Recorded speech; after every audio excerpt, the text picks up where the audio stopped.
Not all tokens are created equal, and there is a way to look at token value. There are two key factors that impact token value. One is the intelligence embedded in the token, or how much intelligence does the token carry, and the other is how fast does it arrive.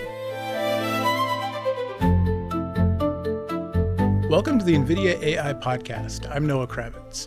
I'm here with Shruti Koparkar. Shruti is a member of the accelerated computing team here at NVIDIA, and she focuses on inference. And we're here to talk about tokenomics. As data centers become AI factories and produce intelligence for the new industrial revolution, this word tokenomics has been floated about. It's a useful term, but maybe we can break it down with your help, Shruti, so that it's really something that business leaders can understand and take into practice. Yes, absolutely. Well, first of all, thanks a lot for having me, Noah. Thank you. I am very excited to dig into the economics of AI, or tokenomics. And as you said, it is a term that gets used quite a bit, and I welcome the opportunity to help define it, so to speak. So the way to think about tokenomics is it's about how tokens are valued, supplied, consumed, and monetized. And what that essentially maps to is token utility, which is all about token value, token supply, and this is where your AI infrastructure decisions are, right? Thinking about what infrastructure to invest in that will maximize your token output while minimizing cost. Then there's token demand. This is where customers and organizations think through what is their number of users, how many use cases, what types of use cases. So really sort of mapping out the volume and velocity of the tokens that they need. And then finally, there's token monetization, which is taking the tokens and turning it into business value. So those are sort of the four pillars for tokenomics. And it's super important to understand all four of those and how they relate to each other to be able to deploy AI successfully. So let's start at the top then with utility or value. How do you define the value of a token? Are all the tokens worth the same? Do they have differing values? Is there a better way to look at it? How do you approach that? That's a really great question. And you're right, actually, that not all tokens are created equal. And there is a way to look at token value. There are two key factors that impact token value. One is the intelligence embedded in the token, or how much intelligence does the token carry. And the other is how fast does it arrive, which is essentially the interactivity. So to unpack that a little bit, the intelligence of the token is dependent on the model that produced the token. So more complex, more intelligent models will produce tokens that in general have much more intelligence. Higher value, okay. Yeah. And then it also depends on the context that the models looked at. And generally speaking, the longer the context that you sort of allow the model to look at, the better the accuracy, the better the intelligence of the tokens. Now, I say generally because there are cases where if the context increased too much, then the model quality, the output quality can degrade. But I don't want to rabbit hole into that. Generally, more context does kind of equate to better intelligence. Right. So that's one aspect. Okay. And then, as I mentioned, how fast the token arrives is the token interactivity, which is essentially tokens per second per user. So it's the rate of token generation. And so if you look at token value as a spectrum, on the one hand, you have these basic models with shorter contexts, generating tokens at not that fast a speed. And then on the other extreme is these more complex, more intelligent models with much larger context and generating tokens that are really fast. And across that entire spectrum is your different use cases and how you map those use cases to the token value. Right. So of course there is a absolute way in which to think about the token value, but there is also a relative way with respect to the use cases in how to think about it. And we can unpack that a little bit if you want. So is it fair to say that the value of the token is tied at all to the task that it's hand as well? Yes, and that's exactly sort of what I was trying to get at when I said that, like, you have to think about mapping the right use case to the token value. Right. So as an example, we said, like I said earlier, right, that tokens generated by more complex intelligent models are more valuable. But that's in an absolute sense. Relatively speaking, your use case may not require that more complex, more intelligent model. And then that additional value is completely useless to you. Right. One example of this is domain-specific applications, where in a very narrow context, a post-trained, which is fine-tuned, small language model, so a much smaller model, can give you just the value you need. In fact, in some cases, even better accuracy for that given task. So you don't need always the big, large models. And so relatively speaking, you need to map where on the spectrum of token value does your use case sit. Same thing is true for the interactivity piece, which is agentic applications absolutely need the highly interactive tokens. Right. But you may have applications like chat interfaces or enterprise search, which don't need that level of interactivity. And so that is very critical when you are thinking through your sort of AI deployment decisions of where to map your use case to what token value. So when a business leader is thinking about demand and thinking about mapping out tokens to use cases, and the different use cases have, different values associated with them, what's a good approach for someone who's, looking at what their org is doing, what their different team members need? How do they start to get a handle on, well, how many tokens are we going to need to produce and how many of each kind?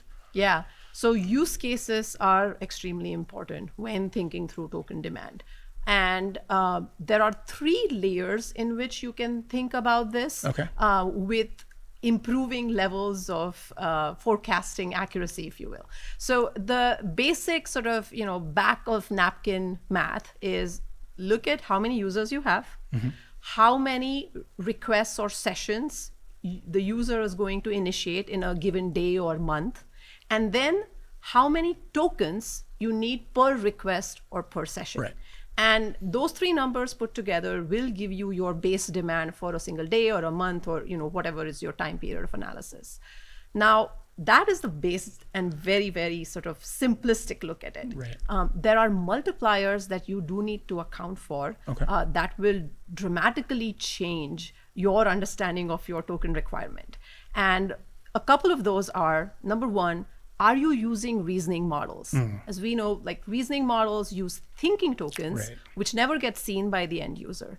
And oftentimes when AI is deployed, you can actually set thresholds on how many thinking tokens are allowed per interaction. And so when you are estimating demand, you do need to think through, are we using reasoning models? What are our thresholds? What do we expect the peak and average to be on those, on that use? So that's one. Second is agentic. Agentic is a huge multiplier because any use case, if you're deploying it in this sort of agentic workflow context, then there are multiple sort of turns and loops that might happen that can increase your token demand significantly. And then finally, the last factor is something called cache hit rate, or the KV cache hit rate. And for those listeners for whom this term might be new, KV cache is sort of like the short-term memory of a model. And so anytime an input request comes into a model, it needs to process it. But if it's already seen that input request before, then many times it actually gets stored in the cache. And then when it comes in again, it doesn't need to recompute it. Right. It can just use those cached values. So those are some key factors to kind of look at to get to a higher degree of accuracy when thinking about token demand. And then the final one is demand variability, which is how is your demand changing in a day? Like sometimes you may have products that get used quite a lot in the morning hours, but not so much in the evening, or vice versa. Same thing with seasonal variability. For example, retail providers or e-commerce will see a surge during the holidays when they're trying to push a lot of products out, right? So you do need to think through those. And then of course there is the user growth. So you started with a base number of users, but you as a business are trying to constantly drive up user growth. So you need to factor in how much you expect that to grow as you think through your token demand. So demand, of course, leads us to supply. How do you start thinking about supply? And you've mapped out, sort of your baseline and the conditions that you just outlined, Shruti. How do you go about then translating that into creating the supply necessary to get all these tasks done? So when it comes to token supply, that's where a lot of the AI infrastructure decisions lie. And when you're making that decision, what you want is maximum tokens availability, token output, while minimizing your token cost. Now, when you think about cost or total cost of ownership, oftentimes organizations and decision makers can gravitate towards the easily available metrics and what I like to call input metrics, such as the cost per GPU hour, or the flops per dollar, which is essentially how many floating point operations are you getting per dollar. And these are input metrics because they don't tell you anything about the actual delivered token output, which is a function of much more than just flops or just the memory you have. It is a function of extreme co-design. And so the metric that represents both your input but also the output is cost per token. It's a very simple metric that tells you what is the cost that you're paying of cost of generating one token. And it's essentially, the cost of GPU divided by how many tokens does the GPU produce. So in a way, it incorporates both the input and the output and gives you a sense of your true ROI from the AI infrastructure. It's interesting to hear you explain it because it sounds so simple, and I can understand coming from the other point of view, right? Of, well, we're outlaying for the GPUs and the server racks and all the interconnectivity. And so we count those costs.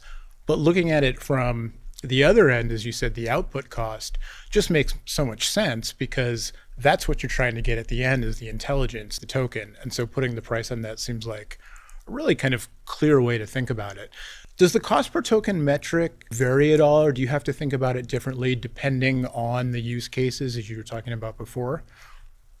Cost per token is sort of the base metric. It's the base now, metric. Of course, it will vary depending on all the other things, like the model, the context, the intelligence, basically, and then the interactivity. So any tokens that are generated by a more complex model or are more interactive are going to be costlier to produce. They are that's just physics, right?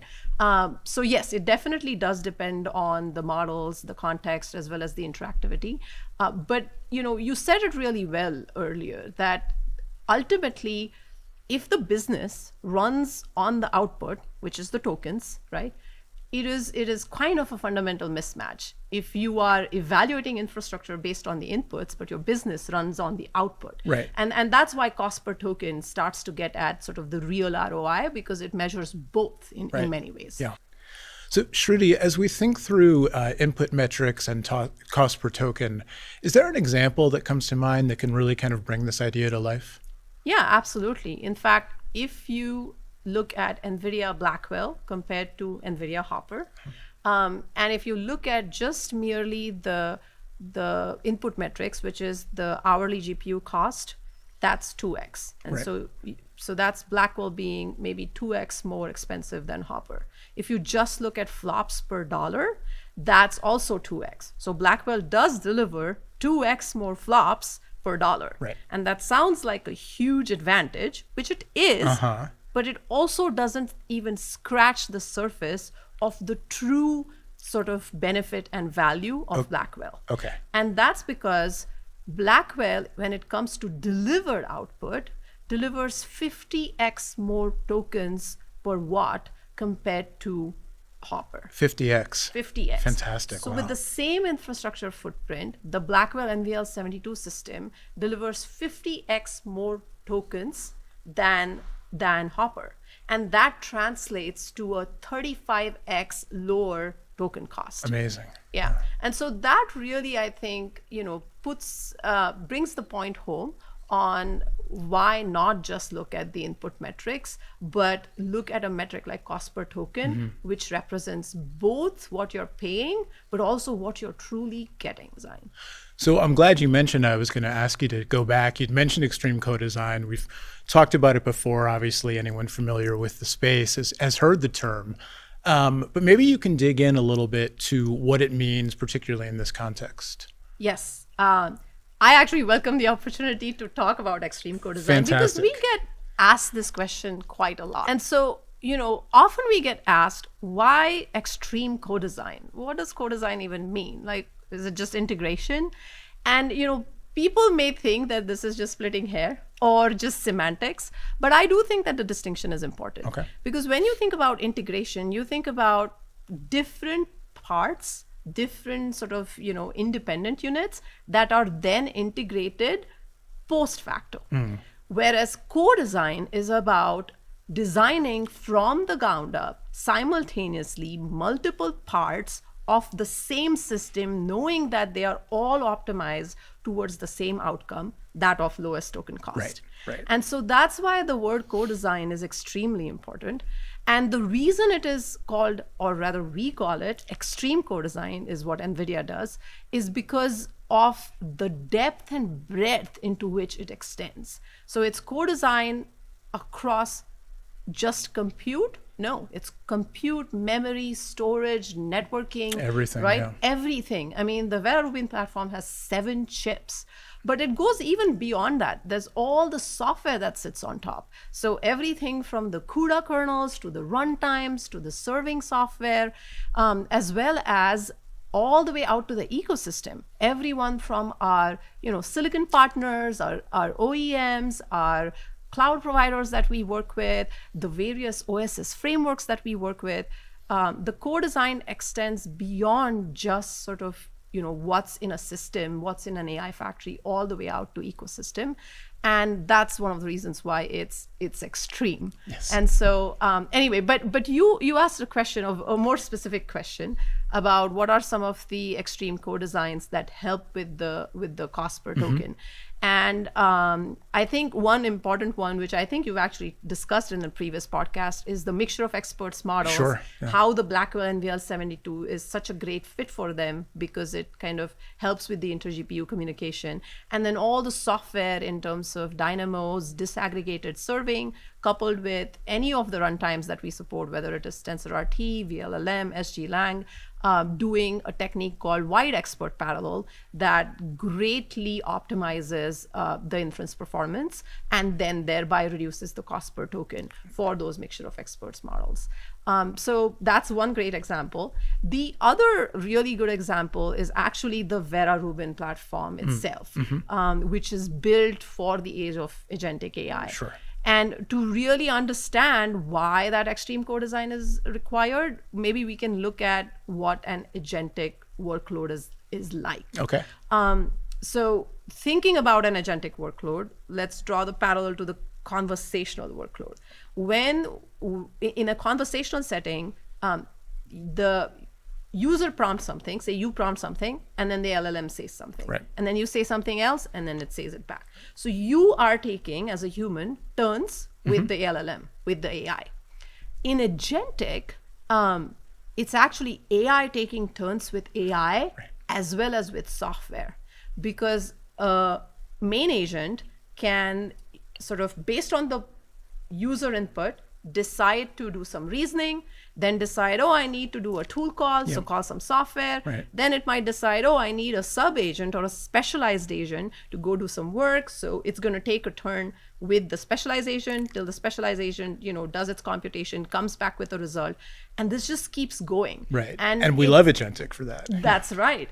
And it's multi-turn in a way that that is sort of has no user involvement other than the prompt that the user gave in terms of like maybe say book a ticket to Miami. And then it goes through all of this several turns to then finally produce an outcome.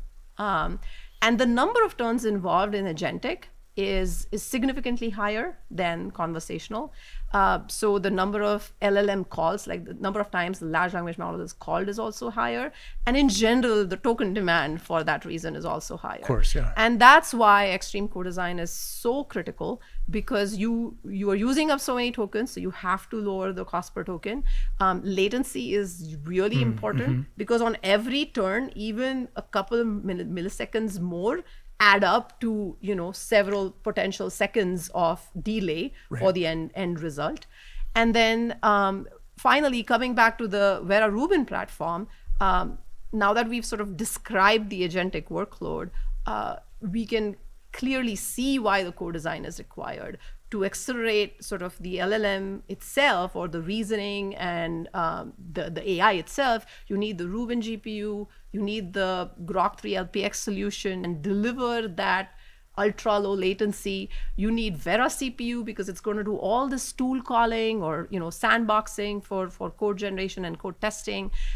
You need the CMX platform that we've talked about, which is the BlueField DPUs together with SpectrumX, which allow for the KV cache, or the short-term memory, as we discussed, to be offloaded when needed, so that it can be retrieved when required for a match with an incoming request. And so that's sort of another example of co-design, where being able to develop all of these from ground up helps a lot. Right. So we talked about extreme co-design, and you mentioned all the different pieces that go into it, designing and building from the ground up. Software is a part of that, but maybe you could double click, Shruti, into how software plays a role and how important software really is. Yes, absolutely. So software actually is the difference between what you get in the real world, the delivered token output and the actual token cost, versus what you see on a spec sheet. Software makes all the difference, right? All the things on the spec sheet, the system design, cannot be fully realized unless you have software that makes use of it and delivers really good output. Right. And the other important thing about software is that it cannot be piecemeal optimization. You need to have a robust software stack that can turn on, enable every single optimization. So that can do, say, NVFP4 quantization. It can also do MTP or speculative decoding. It can also do disaggregator serving. It can do the wide expert panel, the KV cache offloading, the KV aware routing, and on and on and on, right? To be able to stack all of those optimizations together is really important, because that is what gets you the 50x. The 50x more throughput that we see with Blackwell, and the 35x lower token cost. And so software is a huge piece of that story for sure.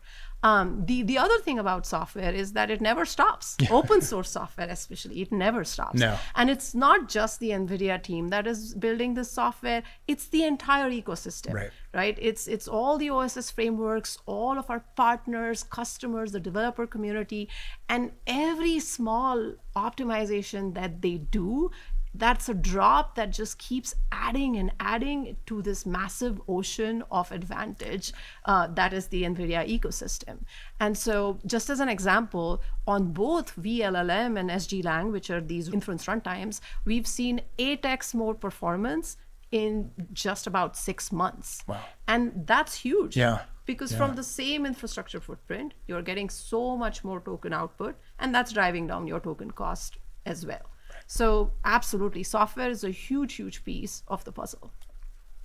So we're through 3 of the 4 pillars. The 4th one, perhaps the big one, monetization.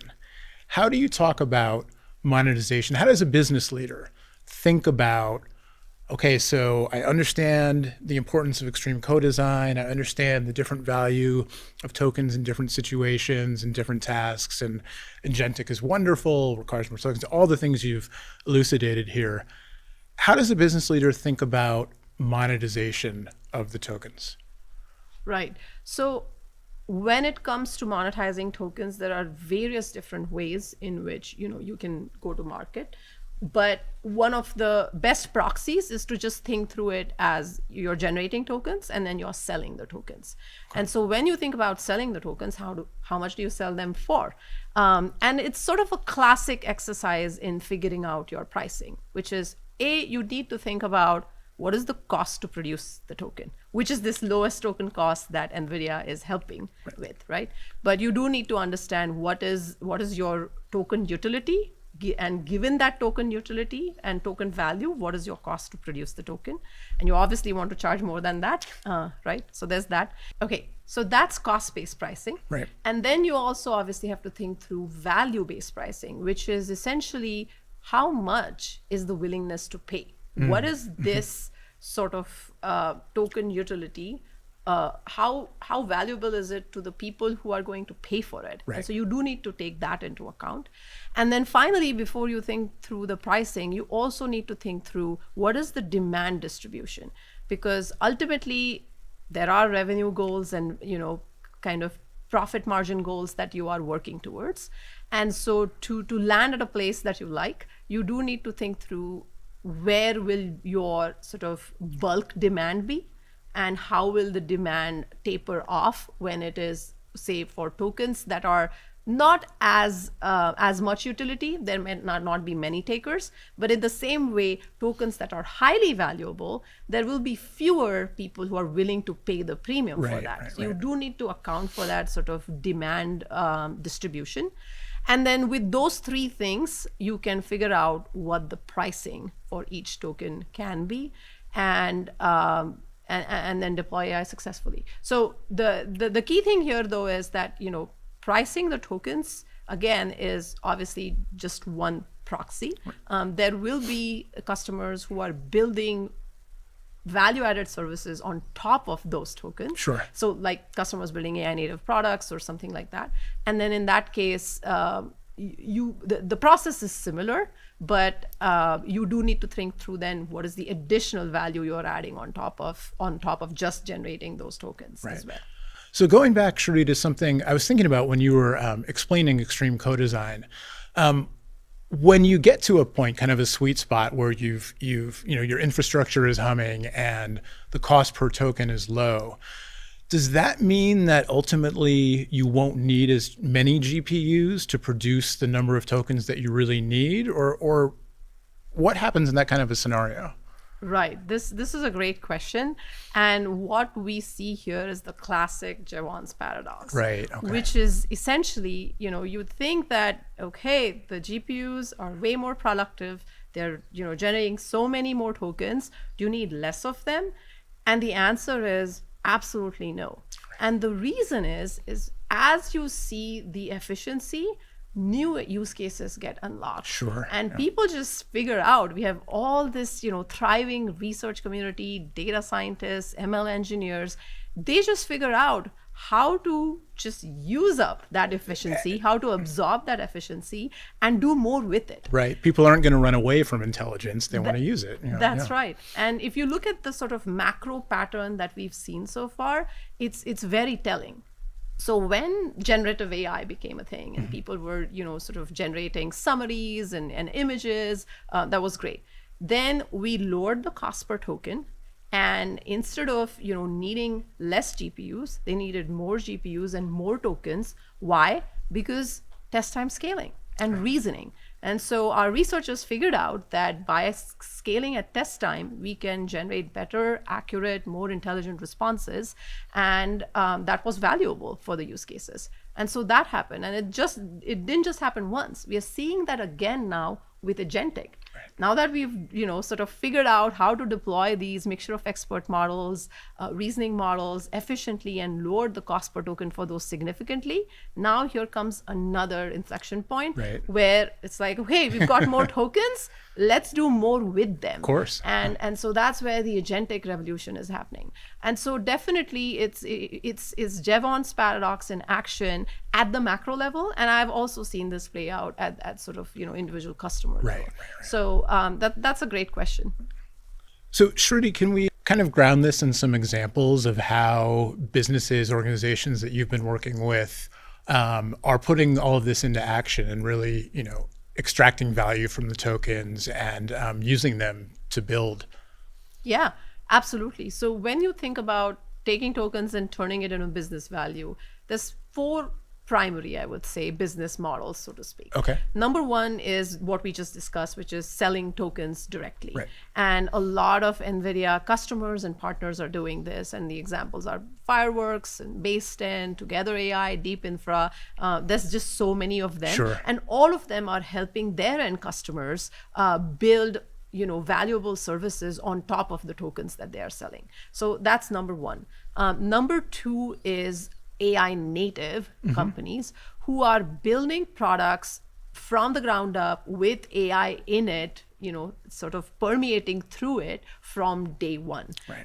And those are customers like Perplexity or Cursor, who have a coding engine, and many others. Yeah. So that's sort of the second model. Okay. Third is you might use AI to enhance your existing products and Right. infuse AI through your existing products. And again, lots of different examples. We have Shopify, we have Airbnb, there is Adobe. In fact, a lot of them are doing both. They are building AI native capabilities, but they're also using AI to improve their existing products. For example, Adobe is, they've built their Firefly family of models, and then they're using those models to infuse new capabilities into Photoshop, Right, for example. right. And then the final bucket is pretty much every organization today, which is trying to improve their internal operations, their internal processes, improve employee productivity by deploying AI. So they are not necessarily sort of deploying external customer-facing products or services, but these are internal to their own operations. Right. And again, NVIDIA is working pretty much with everyone across sure. the board on something like that as well.